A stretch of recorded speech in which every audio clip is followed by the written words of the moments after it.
뉴욕주 전역에서 독감이 유행 단계에 접어들며 보건당국이 모든 뉴욕 주민들에게 즉시 독감 백신 접종을 권고했습니다. 뉴욕시 일대를 중심으로 올겨울 첫 한파주의보가 발령됐습니다.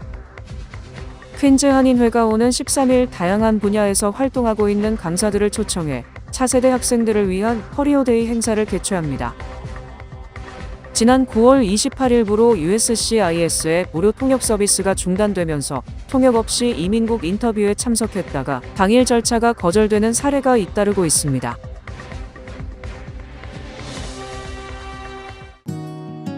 모두가 누릴 수 있는 권리, 바로 아름다움입니다. 키스는 누구나 더 쉽고 당당하게 자신의 아름다움을 즐길 수 있는 세상을 꿈꿉니다. 키스는 우리 모두의 미래가 더 아름답게 빛날 수 있도록 최선을 다할 것입니다.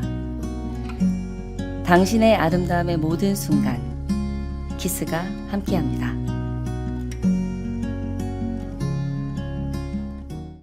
뉴욕주 전역에서 독감이 유행 단계에 접어들며 보건당국이 모든 뉴욕 주민들에게 즉시 독감 백신 접종을 권고했습니다. 뉴욕주 보건국에 따르면 뉴욕주 전체 62개 카운티에서 보고된 독감 확진 사례는 누적 17,783건으로 크게 늘었습니다. 특히 뉴욕시의 독감 환자는 단기간에 119% 증가했으며 뉴욕시외 지역 역시 114% 늘어 확산세가 주 전역을 강타하고 있습니다. 독감으로 인한 입원 환자도 주 전체에서 99% 증가했습니다. 지역별로 보면 뉴욕 시내에서는 브루클린과 한인 밀집 지역인 퀸즈가 가장 높은 수치를 기록했고 브롱스, 맨해튼, 스태튼 아일랜드 역시 일제히 큰 폭의 증가세를 보였습니다. 보건당국은 6개월 이상 모든 주민에게 즉각적인 독감 백신 접종을 권고했습니다. 제임스 맥도널드 뉴욕주 보건국장은 백신은 감염을 예방하고 감염되더라도 증상을 크게 완화하는 가장 효과적인 수단이라며 의료 종사자 가운데 올해 백신을 맞지 않은 이들은 반드시 마스크를 착용해야 한다고 강조했습니다. 또한 당국은 노약자의 외출 자제, 실내 적정 온도 유지, 규칙적 환기, 손 씻기, 휴식 및 충분한 수분 섭취 등 기본적인 예방 수칙 준수를 당부했습니다. 뉴욕시 일대를 중심으로 올겨울 첫 한파주의보가 발령됐습니다. 국립기상청은 4일 뉴욕시, 롱아일랜드, 북부 뉴저지 지역의 최저기온이 화씨 21도까지 떨어지며 급격한 기온 하강이 예상된다고 밝혔습니다. 이어 5일 새벽에는 최저기온이 화씨 19도까지 내려가며 올겨울 들어 가장 강한 추위가 찾아올 것이라고 전망했습니다. 낮 최고 기온도 화씨 34도 안팎에 머물러 하루 종일 찬 날씨가 이어질 것으로 보입니다. 여기에 비나 눈이 내릴 가능성이 있어 도로 결빙 및 교통사고 위험에 각별한 주의가 요구됩니다. 이번 한파는 주말 동안 잠시 완화될 예정이나 다음 주 8일과 9일 예상 최저기온이 각각 화씨 20도와 18도로 다시 가파르게 떨어지면서 뉴욕 일대가 강한 겨울 추위에 다시 한번 얼어붙을 것으로 예상됩니다. 퀸즈 한인회가 오는 13일 다양한 분야에서 활동하고 있는 강사들을 초청한 커리어데이 행사를 개최합니다. 올해로 3회째를 맞은 퀸즈 한인회 주최 커리어데이 행사는 예년보다 큰 규모로 치러질 예정입니다. 행사 홍보차 본방송을 방문한 한인회 관계자들은 올해 행사부터는 한인뿐 아니라 타민족 학생은 물론이고 교육에 관심이 많은 학부모도 누구나 참여할 수 있다며 많은 학생 및 학부모들의 참여를 당부했습니다. 우리 한인 커뮤니티가 지역 커뮤니티에 기여하고 봉사하는 그런 행사가 극히 소수적이다 보니까 지금 저희가 하는 차세대 청소에 외국 아이들이 대여섯 명 들어와 있습니다. 그래서 이런 커리어데이처럼 좋은 취지의 행사를 흑인, 백인, 스페니시, 중국 할 것 없이 우리가 와이드 오픈을 해서 학생들 플러스 학부모님들 같이 모시고 우리가 행사를 하려고 합니다. 이번에를 통해서 우리 한국 공공기관이 시작한 이 코리어데이가 좀 광범위하게 다른 민족들도 좀 안을 수 있고 연결할 수 있는 그런 기회가 되지 않을까 그렇게 생각합니다. 오는 13일 오후 5시부터 JHS 189 강당에서 열리는 이번 커리어데이 행사에는 존 리우 뉴욕주 상원의원이 특별 연사로 나서며 샌드라 황 뉴욕시 의원, 에블린 공 퀸즈버번 판사, 낸시안 CNN 영상편집 담당 수석 부사장, 크리스토퍼 5.72 재무담당 부사장, 브라이언 브래들리 JHS 189 교장, 편지은 예일대 동아시아 담당관 등이 주요 연사로 참여합니다. 강연이 끝난 뒤에는 질의응답과 함께 네트워킹 자리도 마련됩니다. 우리 차세대 우리 스튜던트들한테 굉장히 중요하고 좋은 말씀이 될 것 같은 이제 스피커들 많이 모셨고, 우리 이제 차세대들도 이제 리더십이 필요한 만큼 우리 좋은 리더들이 이제 볼 수 있게 많은 관심 가져주시면 좋겠고요. 네, 그날 뵀으면 좋겠습니다. 각 분야에서 어떻게 일하고 계시는지, 또 그분들에 대한 이야기를 들을 수 있다는 점, 그게 가장 큰 성과인 것 같고요. 더 많은 분야를 더 볼 수 있게끔 저희가 마련을 해놨으니까 아이들이 더 와서 Q&A 많이 물어보시고. 이날 푸짐한 식사와 함께 연사들의 강연, 질의응답 순서로 진행됩니다. 퀸즈 한인회는 QR코드를 통해 사전 등록을 당부했습니다. 지난 9월 28일부로 USCIS의 무료 통역 서비스가 공식 중단되면서 통역 없이 이민국 인터뷰에 참석했다가 당일 절차가 거절되는 사례가 잇따르고 있습니다. 이민국 무료 통역 서비스가 중단되며 지난 10월부터 진행되는 모든 영주권 시민권 인터뷰에 필요한 언어 통역은 신청자가 직접 통역인을 동행해야 합니다. 새로운 정책 시행 2달이 지났지만 한인 커뮤니티 내 안내가 충분히 전달되지 않아 통역 없이 인터뷰에 참석했다가 당일 절차가 거절되고 다시 지정되는 일정을 기다려야 하는 사례가 잇따르고 있습니다. 시민참여센터는 문제 확산을 막기 위해 지난 11월 13일과 21일 한인 대상으로 뉴욕과 뉴저지에서 무료 통역인 교육을 실시하며 통역인 동행 의무를 적극적으로 알리고 있습니다. 그럼에도 시민참여센터에 따르면 최근 열흘 사이 통역인 동행 의무를 몰라 인터뷰가 현장에서 취소되고 시민참여센터에 도움을 요청한 한인이 4명에 달했습니다. 모두 변호사 없이 개인적으로 시민권을 신청했거나 가족 지인의 도움으로 진행한 사례로 USCIS의 새로운 통역 규정에 대한 정확한 안내를 받지 못한 것으로 나타났습니다. 센터 측은 통역인 동행 의무를 커뮤니티 전반에 지속적으로 안내하고 신뢰할 수 있는 통역인 리스트를 조속히 구축하는 것이 시급하다고 강조했습니다. 시민참여센터는 통역인이 필요한 신청자 또는 한인사회에서 통역인으로 활동할 의향이 있는 이들에게 센터 법률 한라인으로 문의해 도움을 받을 것을 당부했습니다. 글로벌 뷰티 기업 키스뷰티 그룹이 기부의 화요일을 맞아 지역사회 나눔 활동을 전개했습니다. 키스뷰티 그룹은 기빙 튜즈데이를 맞아 식료품, 뷰티 제품, 직원들의 손글씨로 써진 격려 메시지 등이 포함된 케어 패키지 500개를 제작해 이를 필요한 가정들에게 전달했습니다. 이날 봉사에는 부서, 직급을 가리지 않고 100여 명이 자발적으로 참여해 단순한 물품 포장을 넘어 협업, 공유, 지역 공동체 이해를 확대하는 의미를 더했습니다. 이번 활동은 지역 푸드뱅크 기관 롱아일랜드 케어스와 수년간 함께해온 전통적인 파트너십 프로그램으로 지역 취약계층을 향한 기업의 지속적 지원을 상징하는 행사로 자리 잡았다고 키스뷰티 그룹은 전했습니다. 이번 행사에 앞서 키스뷰티 그룹은 지난달 커뮤니티 러닝 세션을 갖고 롱아일랜드 케어스와 노시 딜리버스 관계자들이 지역 내 식량 불안 현황과 물품 지원의 실제 영향, 지역 기반 파트너십이 가져오는 변화 등에 대해 설명하는 시간을 마련했습니다. 키스뷰티 그룹은 향후에도 롱아일랜드 지역기관들과의 협력을 확대하고 실질적으로 도움이 필요한 곳에 가장 필요한 방식으로 지원을 제공하겠다고 밝혔습니다. 트럼프 행정부가 전문직 취업 비자인 H-1B 비자 신청자가 온라인 검열 관련 업무를 하지 않았는지 확인하기 위해 심사 강화에 나섰습니다. 연방국무부는 지난 2일 전 세계 재외공관에 정문을 보내 영사관 직원들에게 H-1B 비자 신청자 및 신청자와 함께 미국을 방문할 가족의 이력서나 링크드인 프로필을 검토하라고 지시했습니다. 신청자와 그 가족이 잘못되거나 허위인 정보, 콘텐츠 관리, 팩트체크, 준법 관리, 온라인 안전 등의 활동을 포함한 분야에서 종사했는지 확인하기 위해서입니다. 국무부는 정문에서 만약 신청자가 미국에서 보호하는 표현에 대한 검열이나 검열 시도의 책임이 있거나 연루됐다는 증거를 확인하면 신청자가 비자를 받을 자격이 없다는 결론을 추구해야 한다고 지시했습니다. 국무부는 모든 비자 신청자가 이 정책에 해당하지만 H-1B 비자 신청자들은 표현의 자유를 억압하는 데 관여한 소셜미디어나 금융서비스 기업을 비롯한 기술 분야에서 자주 일하기 때문에 강화된 검증이 필요하다고 밝혔습니다. 국무부는 여러분은 그들이 그런 활동에 참여하지 않았다는 것을 확실히 하기 위해 그들의 경력을 철저히 분석해야 한다고 강조했습니다. 전국 이민법원의 적체가 갈수록 심화되는 가운데 이민법원에 계류 중인 한인 관련 소송이 500여 건에 이르는 것으로 나타났습니다.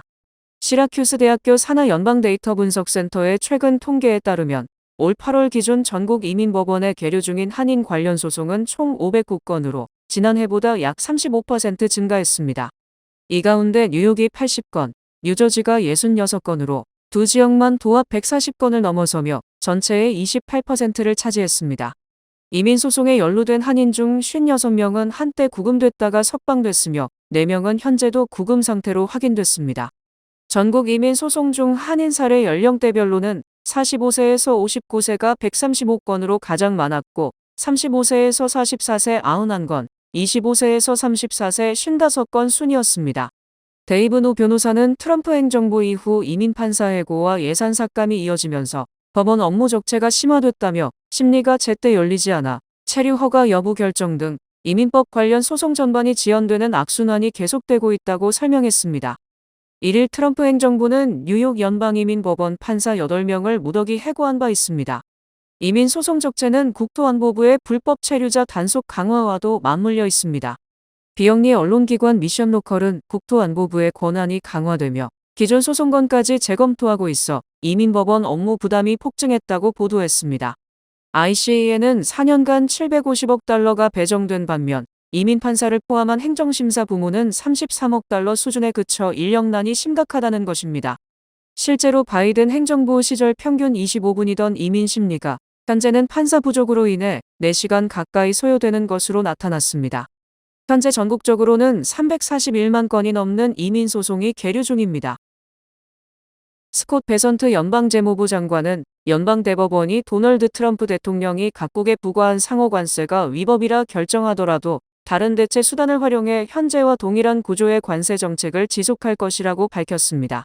뉴욕타임스에 따르면 베선트 장관은 3일 뉴욕타임스 주최 2025 딜북 서밋 행사에서 우리는 무역법 301조와 122조, 무역확장법 232조 등을 활용해 현 상호관세와 동일한 관세 구조를 다시 만들 수 있다고 말했습니다.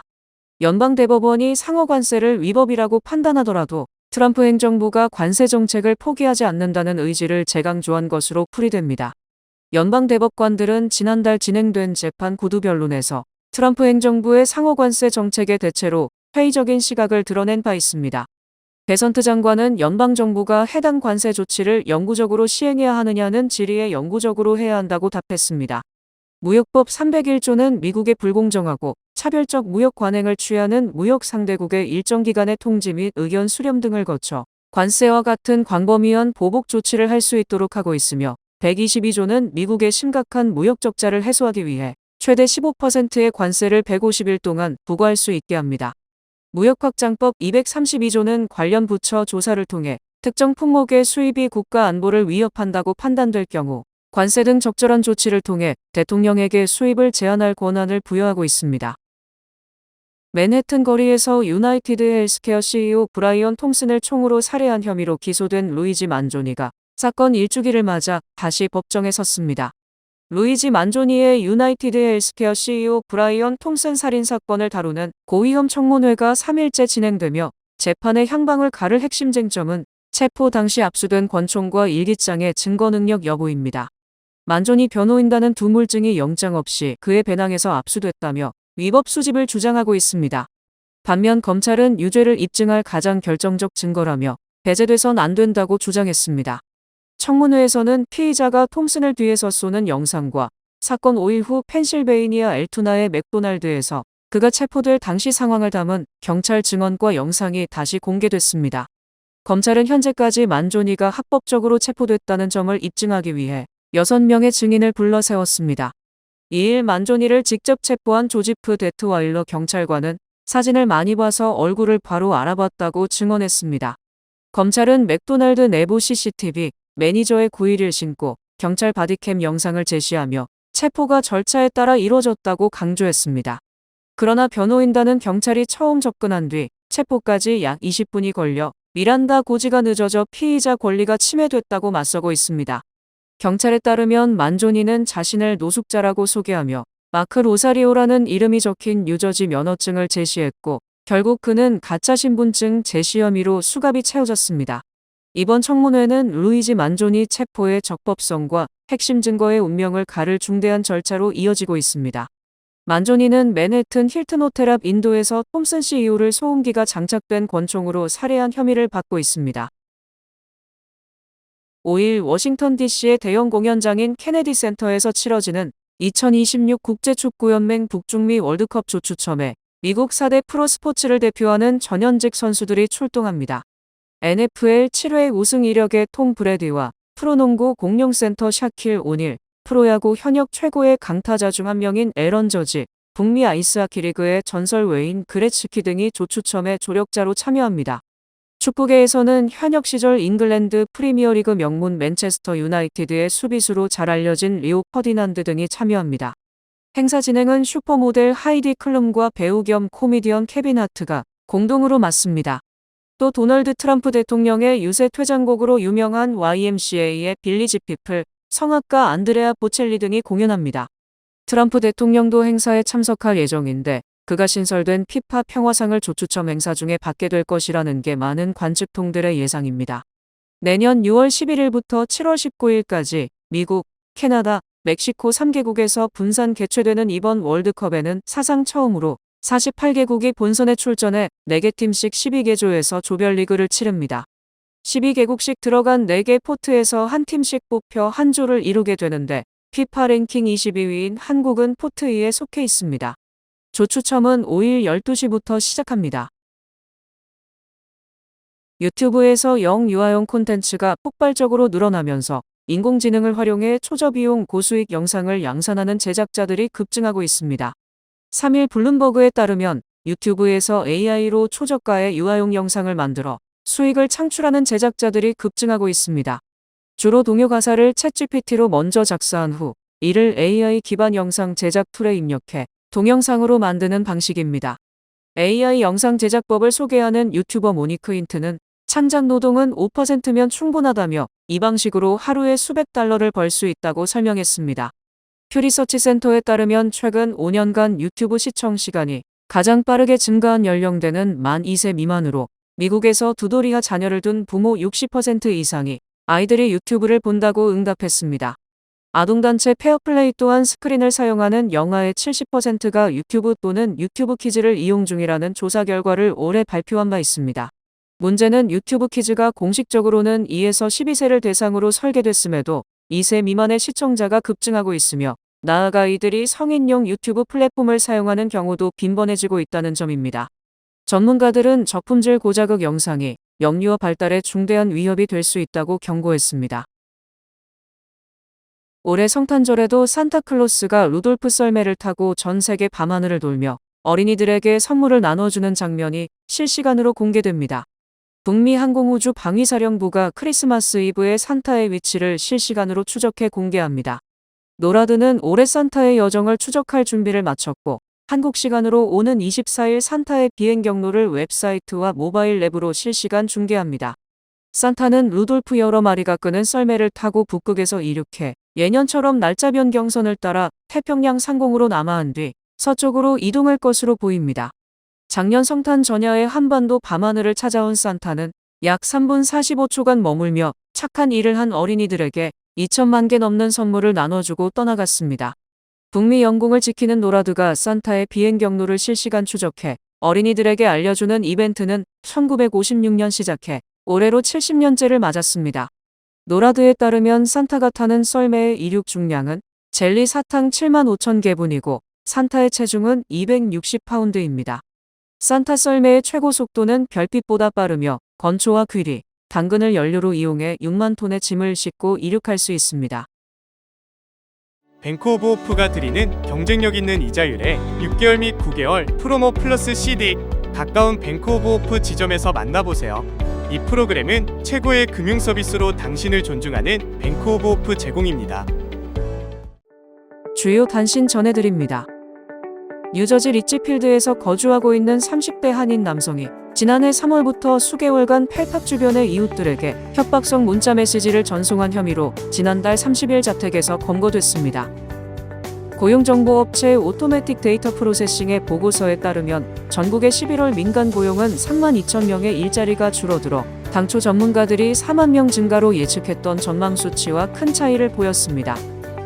현대자동차는 전 세계 어린이를 대상으로 2026년 북중미 월드컵 그림 공모전을 개최한다고 발표했으며 공모전 참여를 위해서는 피파 공식 사이트에서 지원서를 다운받아 이메일로 제출하면 됩니다. 일본 자동차 제조업체 도요타, 혼다, 스바루, 미쓰다 4개사의 지난달 신차 판매 대수가 전년도 동월 대비 4.6% 감소하며 5개월 만에 마이너스 성장세를 보였습니다. 경제협력개발기구는 글로벌 관세 인상 여파와 고용시장 악화 등으로 인해 미국의 경제 성장률이 올해 2.0%에서 내년도 1.7% 성장으로 둔화될 것으로 전망하며 2027년에는 1.9% 수준으로 예상했습니다. 세계 10위 수준의 부호인 델 테크놀로지 창업자 부부가 10살 이하 어린이들의 금융투자 계좌의 초기 자금을 지원하기 위해 총 62억 5천만 달러를 기부하기로 했으며 이에 따라 2,500만 명 아동 1인당 250달러씩 지원받게 됩니다. 샌프란시스코시는 코카콜라, 펩시코, 크래프트 하인즈 등으로 대표되는 식품 대기업 10곳을 상대로 초가공식품들이 주민 건강에 피해를 입혔다며 손해배상 소송을 제기했습니다. 시카고 대학과 노스웨스턴 대학 연구진이 발표한 최신 보고서에 따르면 급격히 높아진 주택가격과 소득 불안정으로 인해 경제적 허무주의가 MZ세대들 사이에서 확산되며 이들은 주택 구매를 사실상 포기한 것으로 분석된다고 발표했습니다.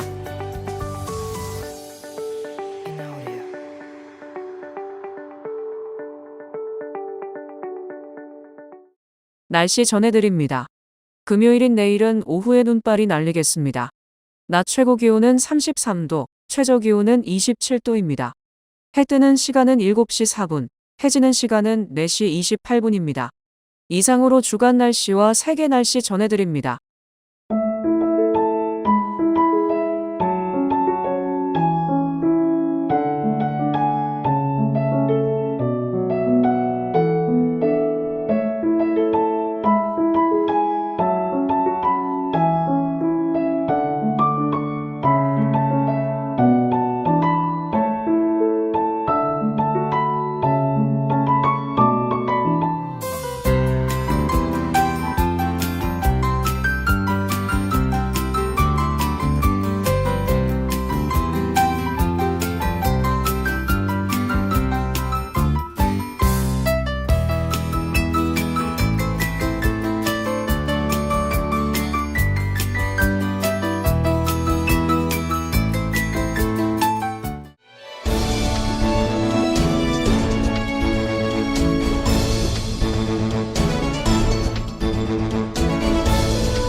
KCS가 음악 미술 운동을 통한 뇌 건강 유료 프로그램 뇌건강 아카데미를 진행합니다.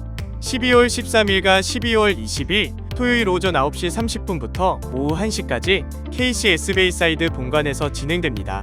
선착순 25명을 모집하며 25명 충원 시 모집을 마감합니다. 프로그램 참가비는 120불이며 결제 방법은 추후 안내됩니다. 관심 있는 분들의 많은 참여 바랍니다. 이상으로 12월 4일 목요일 TKC 뉴스데스크 여기서 마치겠습니다. 시청해주신 여러분 고맙습니다.